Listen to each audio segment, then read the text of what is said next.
Sumочkani to'qishni davom ettiramiz. Birinchi qismini profilimda ko'rsanglar bo'ladi. Ichkari tomondagi leskani yonidagi xrustaldan o'tkazib olib, keyin chap tomondagi leskaga 4 ta xrustal o'tkazamiz. Keyin oddiy usul bilan to'qiymiz.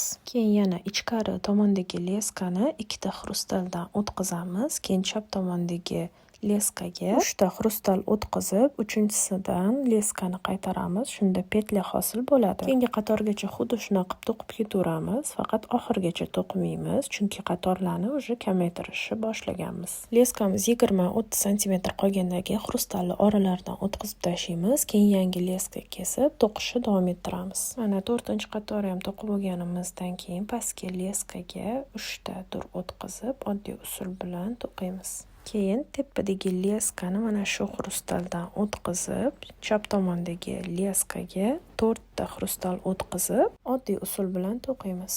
Keyin qolgan qatorlarni ham boya ko'rsatib o'tganimdek to'qib ketaverasizlar. Ya'ni ichkari tomondagi leskani 2 ta xrustaldan o'tkazib, bu tomondagi leskaga 3 ta dur o'tkazib petля qilasizlar и petlyasiz ham to'qiysizlar. Mana 5-qatori ham oxiriga keldik. Endi pastdagi leskaga 3 ta xrustal o'tkazamiz, keyin oddiy usul bilan to'qiymiz. Keyin tepadagi leskani mana shu xrustaldan o'tkazib olib, chap tomondagi leskaga 4 ta xrustal o'tkazib, petля qilib to'qiymiz. Keyin boya ko'rsatib o'tganimdek oxirigacha to'qib boramiz.